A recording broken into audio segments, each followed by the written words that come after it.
پھر اہل بیت میں سے ان کی اور کوئی اور ان کی بڑائی بیان کی جائے یا نہ کی جائے، صرف اتنا ہی کافی ہے کہ وہ اہل بیت میں سے ہیں، یہی ایک ان کی بہت بڑی نسبت ہے۔ لیکن وہ جس طرح حلیم بھائی شعر میں پڑھ رہے تھے تو اس طرح ہے کہ امام حسن اور امام حسین علیہ السلام، ان دونوں پر اللہ کا سلامتی ہو، اللہ کا سلام ہو ان پر، یہ دونوں حضور علیہ السلام کے مشابہ تھے۔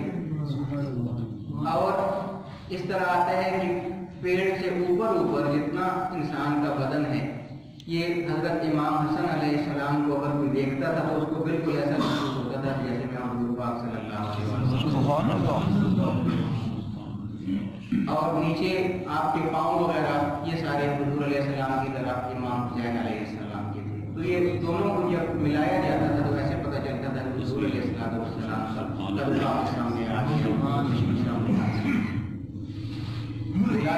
یہ بہت بڑی ہستیاں ہیں، بہت بڑی شخصیات ہیں، اور حضور غوث اعظم سیدنا شیخ عبد القادر جیلانی رحمۃ اللہ تعالیٰ علیہ، وہ بھی آپ جانتے ہیں کہ کتنی بڑی شخصیت ہے۔ کچھ بزرگان کرام ایسے ہوتے ہیں کہ جو اپنے آپ کو پوشیدہ رکھ کے کام کرتے ہیں دنیا میں، وہ اپنے آپ کو ظاہر نہیں کرتے، اپنے اپنے مزاج ہوتے ہیں، اور کچھ ایسے ہوتے ہیں کہ جو اپنے آپ کو ظاہر کر کے کام کرتے ہیں، دوسروں کو متاثر کرتے ہیں اپنے کام سے۔ یہ سیدنا شیخ عبد القادر جیلانی رحمۃ اللہ تعالیٰ علیہ، غوث اعظم، غوث پاک، یہ بھی ایسی شخصیات ہیں کہ جنہوں نے اپنے کمالات کو ظاہر کر کے لوگوں کو متاثر کیا، سبحان اللہ، اور اس طرح متاثر کیا تھا کہ ان کے جو یہ بیان کیا کرتے تھے، جو یہ واعظ کیا کرتے تھے، جو یہ درس دیا کرتے تھے، اس میں اللہ رب العالمین نے ان کی زبان میں بہت زیادہ تاثیر رکھی۔ جب یہ واعظ کرتے تھے بہت دور دور سے لوگ اکٹھے ہو کے آ جاتے تھے ان کا واعظ سننے کے لیے، بہت دور دراز سے لوگ آتے تھے، تو ان کا بھی عجیب تعلق تھا اللہ رب العالمین کے ساتھ۔ ان لوگوں کا راز و نیاز کا بھی تعلق ہوتا ہے، ظاہر ہے یہ ساری شانیں اللہ رب العالمین خود ہی عطا فرماتا ہے۔ وہ فرماتے ہیں کہ میرے پاس بندے میرے ایسے قریب ہو جاتے ہیں کہ لئن سألنی لأعطینہ، اگر وہ مجھ سے کچھ چیز مانگ لے تو میں ہر حال میں ان کو عطا کرتا ہوں۔ سبحان اللہ، وَلَئِنِ اسْتَعَاذَنِي لَأُعِيذَنَّهُ، اور کسی بھی چیز کے حوالے سے وہ اگر مجھ سے پناہ طلب کریں تو میں ہر حال میں ان کو اس چیز سے دور رکھتا ہوں اور ان کو پناہ عطا فرماتا ہوں۔ یعنی اللہ رب العالمین خود یہ مہربانیاں فرماتا ہے اپنے بندوں پر۔ جو بندے اللہ رب العالمین کے ساتھ مخلص ہو کے تعلق قائم کر لیتے ہیں، پھر اللہ رب العالمین کی جانب سے بھی ان پر انعامات کی بارش ہوتی ہے۔ تو یہ ان کا بھی عجیب تعلق تھا اللہ رب العالمین کے ساتھ، راز و نیاز کا بھی بڑا عجیب تعلق تھا۔ درس دیتے تھے، بہت دور دور سے لوگ آتے تھے ان کا درس سننے کے لیے۔ ایک دفعہ ایسے ہوا کہ ان کا درس شروع تھا، بہت زیادہ لوگ تھے، بہت زیادہ ہجوم تھا، اور یہ بھی بہت خوبصورت انداز میں اپنا درس جاری رکھے ہوئے تھے غوث پاک۔ اتنے میں بارش ہوئی، اب کھلی جگہ سے جب بارش شروع ہوتی ہے تو لوگ ادھر ادھر بھاگنا شروع ہو جاتے ہیں، تتر بتر ہو جاتے ہیں۔ ان کے درس سے لوگوں نے اٹھنا شروع کر دیا اور ادھر ادھر بھاگنا شروع کر دیا۔ اب یہ پریشان ہوئے، ظاہر بات ہے کہ درس دے رہے تھے، سارے ذہن اس طرف تھا، جب دیکھا کہ لوگ سارے ادھر ادھر ہو رہے ہیں اور میرا درس جو ہے اس کو اثر نہیں ہو رہا، منتشر ہو رہے ہیں لوگ، تو بس وہ جو اللہ رب العالمین نے ان کو ایک کمال عطا فرمایا ہوتا ہے بزرگوں کو، اس خیال میں اوپر دیکھا آسمان کی طرف، اور بڑے عجیب انداز میں اللہ رب العالمین کو مخاطب کر کے فرمایا کہ ہاں میں انہیں لوگوں کو اٹھا کرنا تو وہ بارش برسا کے نسائے۔ سبحان اللہ، مورخین لکھتے ہیں کہ یوں ہی آپ نے یہ فرمایا، بارش یکسر رک گئی، تیز بارش یکسر رک گئی، اور سارے کے سارے لوگ ادھر ادھر جا رہے تھے، واپس آ کے آپ کی طرف آیا۔ سبحان اللہ۔ تو یہ اس طرح میں عرض کر رہا تھا کہ ان لوگوں نے اپنے آپ کو ظاہر کیا تھا، لوگوں کو منوایا تھا، اور اس حد تک منوایا تھا کہ اس حد تک کمال حاصل کیا تھا حضور غوث اعظم رضی اللہ تعالیٰ عنہ نے کہ خود فرماتے ہیں کہ اقلت شموس الاولین وشمسنا ابدا علی افق العلا لا تغربوا، پہلے جتنے بھی بڑے لوگ آئے ہیں بلا شبہ وہ بہت بڑے بڑے لوگ تھے، بہت بڑے بڑے ان کے کمالات تھے، بلکہ وہ بہت بڑے بڑے سورج تھے اپنے زمانوں کے، لیکن وہ سارے کے سارے آخر زمانے کے ساتھ غرور